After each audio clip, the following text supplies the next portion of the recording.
viewers, my name is Liam, and along with Anna Lee, we will interview the Bonner Elementary librarian, Miss Robin Colmorgan.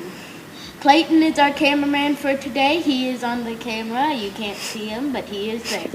So let's get started finding out how Miss Colmorgan transforms children's lives. Why did you decide to become a librarian? Well, that's a good question. Well, I was already a teacher, and I taught at the high school level, and my mother was a librarian, and I just knew that I wanted to do something a little bit different because I like to help people find information, and the one place that you can do that best is in a library. That is true. How does a librarian transform students to become lifelong book lovers? Well, for librarians, I think I can speak for most of us. We believe that it's important that students have choices, because when students have choices in what they read or what they explore, then they become excited and they want to do it for the rest of their lives. So we try to promote choice in the library and your own exploration. Does that make sense? Yes, it is. Good.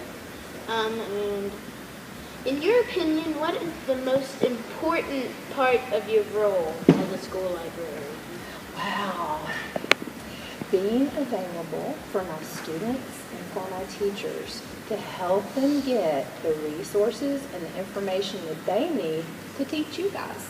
Because the role of a library media center in a school is to support learning for everybody, for students and for teachers too, and to help them teach you better. How have computers transformed school libraries? Well, computers came along in school libraries, I would say about the early 1990s, and that's a long, long time ago. way before you. Only 27 years? That's good. That's not too bad, is it? And I was in the classroom at the time, and back then, let me tell you what, I taught a parenting and child development class of high school. Well, I did. I took them to the library. My mother was the librarian. And I loved going into the computer lab. And back then, the programs that we had were on these little discs, and we would insert them in the computers. And so I found a game for students to look up the cost of raising a child, like what it would cost for furniture, what it would cost for food. And you would not believe what the computers look like. The screens were so boring and dull compared to what they are now. But back then the kids loved it. And so giant computers? they were big, but the screens now are bigger than what we had. So computers have helped the library help their users get information not just in the library, but from all around the world. That was a very good explanation. Well, I'm glad that helped. What new changes do you think will happen to improve school libraries of the future? Well, one of the things that we're really encouraging is the library is not just a place for reading classes. It's a place for all classrooms, for science, for math, for social studies. And y'all have seen one of the cool things we have are the maker spaces that we've included in our library that encourage you to do science, technology, engineering, and math building. And it's fun. We just want the place to be like a mental gymnasium. Does that make sense? Mm-hmm. Good. What do you like best about your job as a librarian? Getting to be around you guys. Because see, when you get older like me, when you're around young people, we start feeling young again. So helping you find your information and answer your questions. I had a 5th grade class in here the other day, and they were looking for information for their biographies. And if I didn't have books on it, we all gathered around the computer and got on the encyclopedia, and we were looking for things like a detective, and we were printing them off. So that was fun.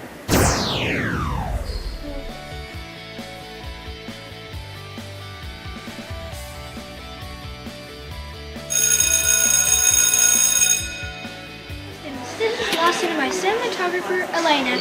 Today we're going to talk about the steps to follow in order to check out a book at the Bonner Library. First, stop at the sign-in station. Write your first and last name in the book. and record the time you enter the library. Remember, you have 10 minutes to look for a book of your choice.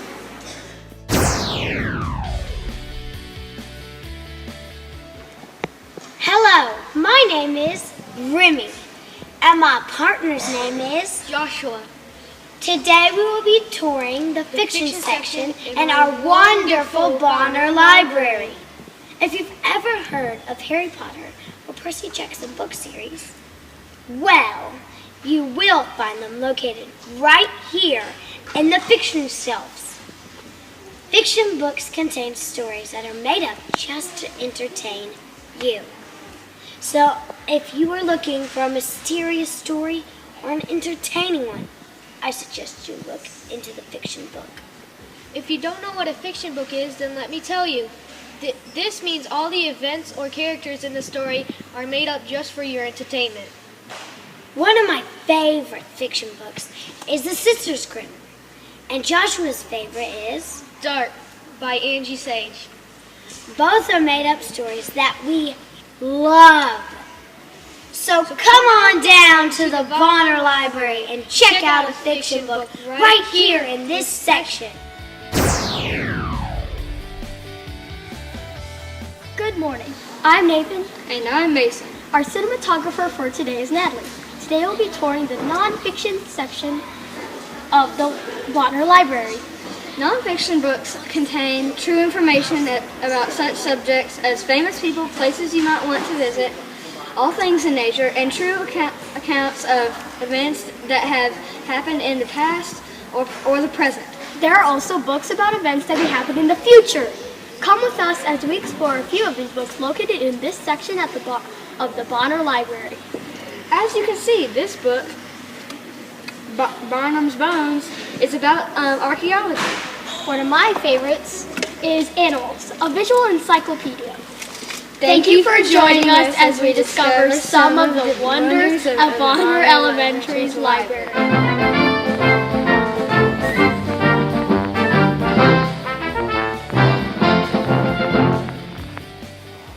Good morning. My name is Addison Ponder. My associate who is filming is Macy Walls. So I'll be talking about how the computer lab area in the library serves students.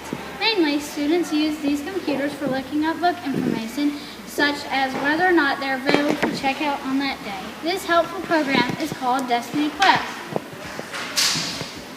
Also in our library, students can enjoy educational games such as Moana Coding. It's a fun, interactive game that requires a strong brain.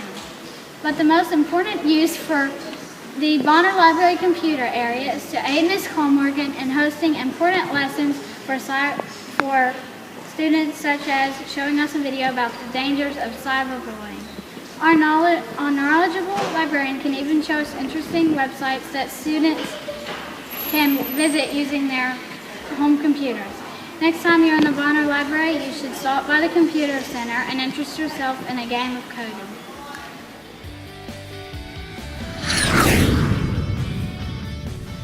Good afternoon. My name is Macy Ross, and my filming associate for today is Addison Ponder. I'm here to talk about the area of the Bonner Library that houses books and magazines that students can enjoy reading while visiting. These collections are only available for reading while you're in the library, as they cannot be checked out or taken back to the classroom. Magazines provide a lot of information for students and teachers on a variety of subjects. Many kids like to learn about sports and fun places to visit.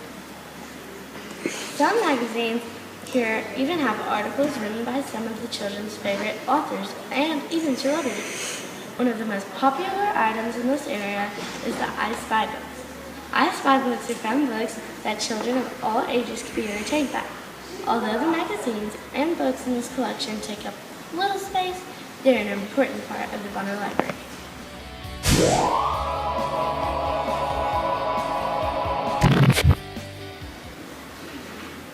I'm Cade, along with Andy and our craftsman Tucker. Dolan is filming us today as we explore the exciting makerspaces located right here in Bonner Library. Here in the library, there are makerspace tables where students can experience hands-on learning. For example, here is a wheelbarrow made out of K'NEX. Students can enjoy building machines that they can actually play with or build something to be creative. Hello, I'm Andy, and I'm choosing another makerspace table activity which involves snap circuits. Snap circuits allow students to be creative in many ways. For instance, students can use them to build clocks that are powered by batteries such as fans, speakers, and lights.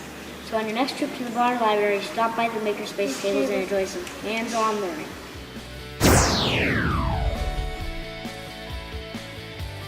I'm Sydney, and my associate Miley and I will be taking you on a tour of the Teacher Resource section located in the Bonner Library. In this section, there are many resources available for teachers to check out and use in their classroom. One of the teachers' favorite resources is a magazine, The Classroom Helper, which contains many student activities for all subject areas. There are also books in this section that Ms. Colmorgan bought specifically for teacher enjoyment, like cookbooks and craft books. There are also a few encyclopedias, atlas books, thesauruses, and special dictionaries, all here for teachers to check out. By the way, if you ever want to see pictures of the past Hudson High School students, there are also Hudson Horner annuals located on the bottom shelf. Who wouldn't want to relive those special memories, right? Thank you for joining us on our tour of the Teacher Resource section in the Bonner Library.